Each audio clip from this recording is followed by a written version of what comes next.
Assalamualaikum. Waalaikumsalam. Masya Allah. Pak Roha sihat. Alhamdulillah sihat. Selamat berhujung minggu. Jadi insya Allah kita masuk bab yang ke-17. Amanah yang musnah. Alhamdulillah. Hmm. Ya, betul. Tajuk di pertengahan buku ni bagi saya tajuk yang berat lah sebenarnya. Walaupun dia dalam sekitar 5 muka surat. Jadi Puan, ready? InsyaAllah. InsyaAllah macam biasa. Kita nak tanya sebagai mukadimah. Kenapa Pak Roha untuk buku Allah Sayang Kita ni masukkan tentang bab amanah. Bismillah Puan. Okey. Ya, insyaAllah. Okay, bismillahirrahmanirrahim. Alhamdulillahirrabbilalamin. Assalamualaikum pada Encik Amir dan juga kepada penontonnya yang ada bersama kita pada malam ini. Alhamdulillah. Kita dapat teruskan lagi slot kapsul ASK Allah Sayang Kita, Masya Allah. Jadi untuk tajuk ke-17 ni saya membuat tajuk amanah yang musnah, Masya Allah. Okey, kalau kita lihat kenapa saya masukkan tajuk ini dalam bab 17, kita lihat amanah. Amanah tu satu perkara yang sangat berat kalau kita fikir, dan kenapa dia berat? Sebab dia akan ditanya di akhirat kelak. Masya Allah. Jadi apa yang kita dapat hari ini, apa yang kita miliki hari ini akan ditanya oleh Allah Subhanahu Wa Taala nanti. Jadi amanah tu kenapa amanah ni, macam mana amanah ni menunjukkan Allah tu sayang kita. Sebabnya Allah sayang kita lah, dia beri kita satu amanah. Contoh kita sayang anak, kita bagi tugas pada dia. Supaya apa? Supaya dia tak lalai. Supaya dia tak leka sama dengan kita. Allah bagi kita amanah supaya kita tahu apa tujuan kita hidup dalam dunia ini. Bahkan Allah Ta'ala berfirman dalam Al-Quran, sesungguhnya aku jadikan inna khalaqtul jinna wal insan illa liya'budun. Sesungguhnya aku tidak jadikan jin dan manusia kecuali untuk beribadah kepada aku. Masya Allah. Jadi kita hidup kat dunia ni ada dua lah jamai, iaitu ibadah dan juga khalifah. Jadi itu adalah amanah. Dan selain daripada itu, kalau kita lihat selain daripada amanah itu, kita lihat Allah bagi kita mata, Allah bagi kita mulut, lidah, itu semua adalah amanah. Amanah supaya kita melaksanakan perintah Allah di samping melakukan ibadah-ibadah yang lain. Itulah sedikit mukadimah untuk malam ini, tajuk amanah Okey tu. Puan. Kisah dalam bab ni Puan kaitkan tanggungjawab, jawatan atau status yang kita pegang. Tapi saya suka bila Puan Roha masukkan kisah yang berat ni dalam satu contoh anak Puan Roha yang sekolah menengah. Dia bukan kisah orang cakap macam kita lah, orang dewasa. Tapi Puan Roha meringankan kisah ni melalui kisah anak Puan Roha yang baru kita boleh cakap budak-budak lah. Tapi dia dah tahu dah, dah ikut pasal amanah dan tanggungjawab ni. Jadi Puan kongsikan apa yang Puan ceritakan dalam buku ni. Okey, terima kasih. Dia bermula dengan satu pertanyaan lah dari anak saya. Ketika itu anak saya yang perempuan ni, dia agak matang lah Cik Amir. Agak matang, berbeza dengan saya. Saya rasa saya seusia dulu saya seusia dulu lah. Tidak sematang itu. Masa tu dia tingkatan 1, sekarang dia tingkatan 4 dah. Okey, dia tanya soalan kepada saya, Mama, orang yang tak buat macam pengawas, yang tak buat kerja dikira tak amanah kan? Saya terkejut juga. Kenapa saya tanya dia? Kemudian dia kata sebab dia nampak kawan dia yang jadi pengawas tu tidak melaksanakan tanggungjawab sebagai pengawas. Jadi saya cubalah nasihat dia, cakap mungkin dia ada masalah dan sebagainya lah. Dan nak ceritanya anak saya ni, Masya Allah, dia telah menjadi pengawas selama 5 tahun di sekolah rendah. Bermula darjah 2. Maksudnya darjah 2 tu cikgu dah nampak watak kepimpinan yang ada pada dia. Darjah 2 sampai dah darjah 6. Kemudian darjah 6 tu dia semakin berani lah sebab dah senior kan. Ketika itulah dia menangkap beberapa pelajar lelaki yang hisap rokok, yang ada masalah disiplin. Maksudnya dia sangat berani. Dan saya nampaklah dia tu sangat berani dengan cara dia bercakap dan sebagainya. Dan bila di sekolah menengah, dia balik, dia selama kan, bila balik rumah dia cerita, Mama saya jadi mata-mata ustaz. Mata-mata ustaz apa tu? Kata mata-mata ustaz ni maksudnya dia ni kalau lihat keburukan dia akan lapor kepada ustaz dia. Maksudnya berani lah kan. Macam kalau akak sendiri pun, saya sendiri pun belum tentu. Yalah sekolah masa tu tingkatan 1, dia nampak pelajar lelaki yang senior kot mungkin isap rokok. Mungkin nak tanda sebagainya, dia laporkan kepada ustaz dia Dan ustaz dia lantik dia jadi mata-mata. Dan kemudian nak ceritanya, saya tanya dia, cikgu tak lantik ke akak jadi apa? Kakak jadi pengawas? Ada, tapi saya tak nak. Maksudnya dia menolak jawatan. Dia kata saya tak nak. Sebab apa? Saya takut saya tak boleh melakukan tugas pengawas dengan baik. Saya pun agak terkejut juga sebab kalau kita lihat budak-budak sekolah kan, remaja dia macam bangga kan kalau jadi pengawas. Sebab kadang baju pengawas tu kan berbeza dari pelajar lain. Dia rasa macam, oh akulah pengawas, aku ada kuasa, aku boleh marah sesiapa dan sebagainya. Tapi dia tak nak benda itu. Kemudian dia kata, cikgu ada panggil saya tapi saya tak nak, saya tak pergi pun. Dia kata, kenapa tak nak pergi? Itulah jawapan dia, dia tak nak memegang apa-apa jawatan. Itulah, Masya Allah. Saya pun sangat kira berbangga lah. Walaupun saya kata dia dah pengawas kan. Dia tak nak juga. Alhamdulillah lah, Masya Allah. Okey. So Puan, amanah ni dia sebenarnya sifat Nabi lah kan. Selain Siddiq, Fatonah, Tabligh. Jadi boleh Puan kongsikan tak kepentingan kalau dalam bahasa kita integriti lah, bahasa yang standard lah.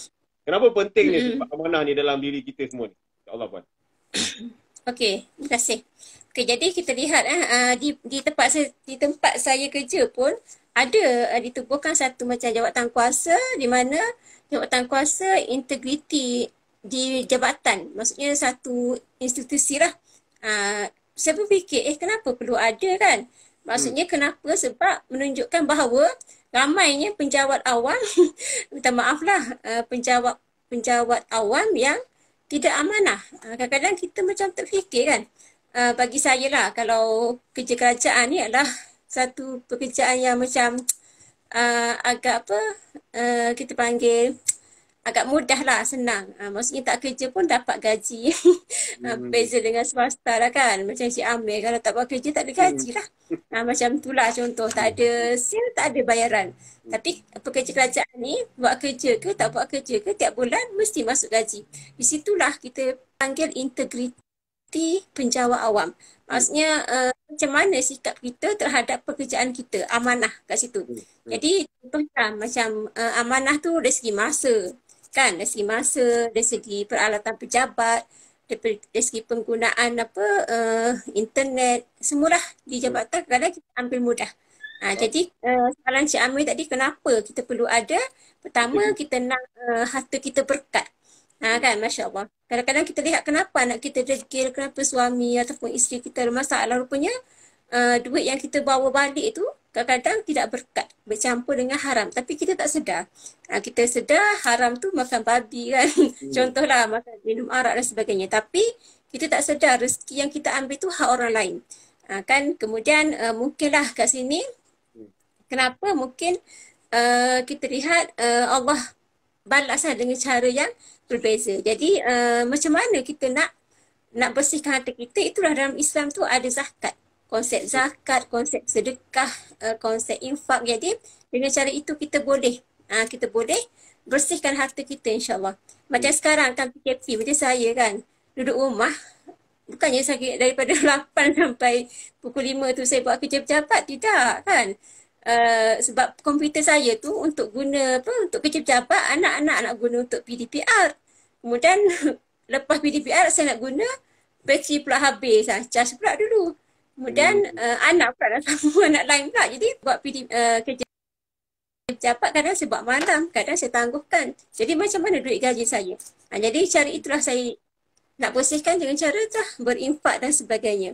Jadi kalau boleh kita ni cubalah membuat kerja kita sehabis baiklah. Sebab itu integriti kita. Dan harta tu juga melibatkan kita panggil darah daging kita.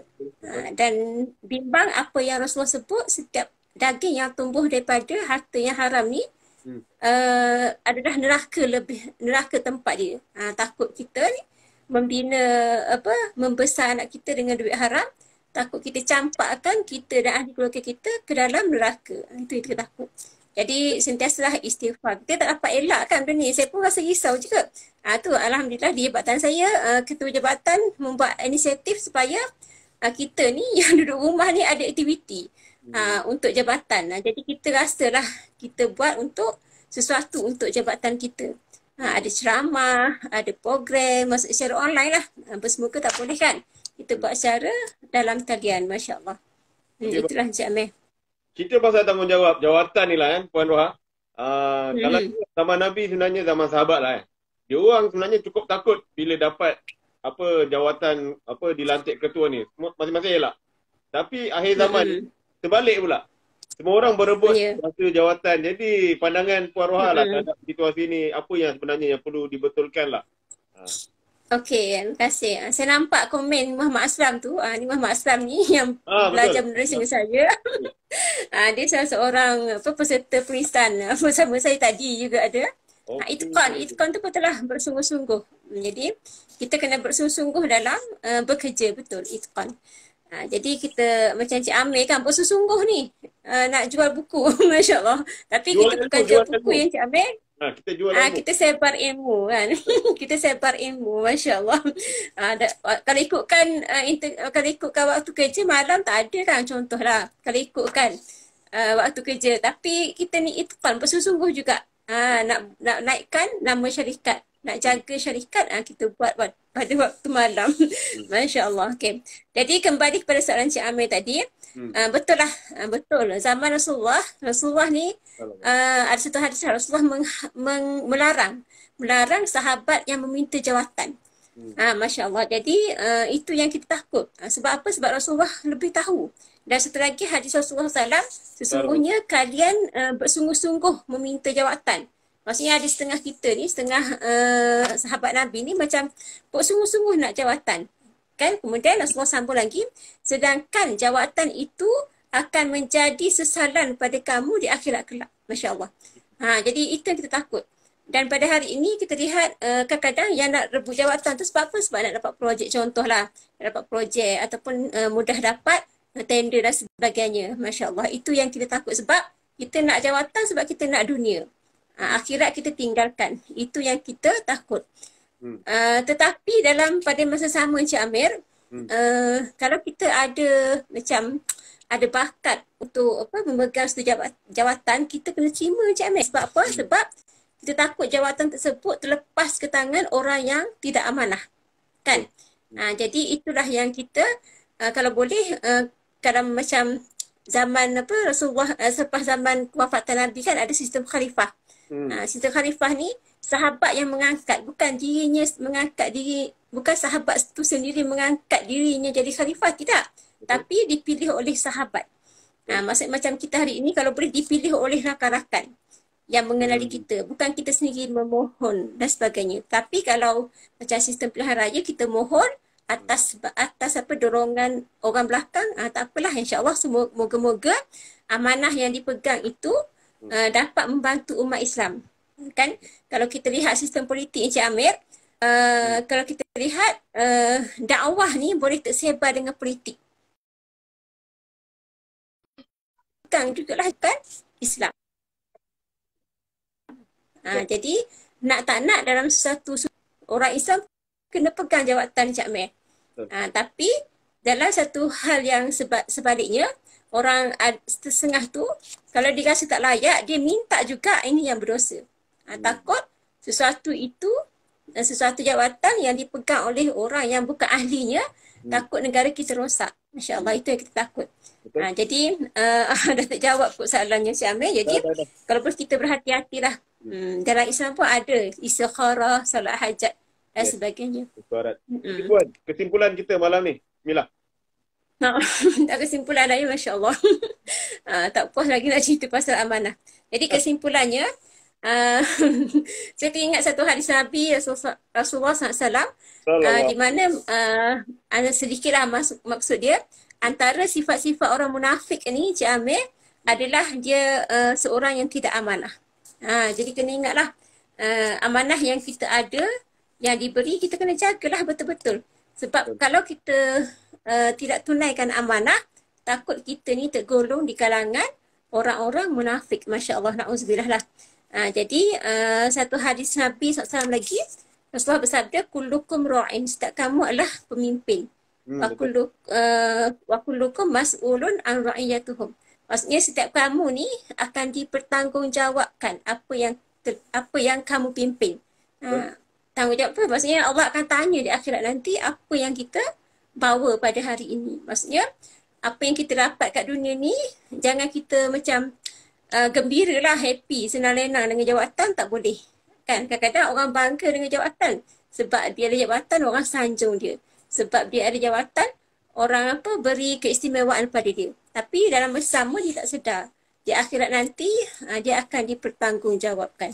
Masya Allah. Itulah sedikit sebagai kesimpulan kita pada malam ini, Encik Amir. Semoga Okay. hidayat lah. Untuk apa?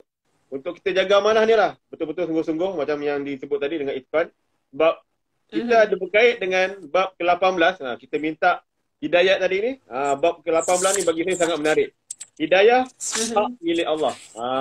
Jadi bab yang bagi saya pun sama berat juga macam ni.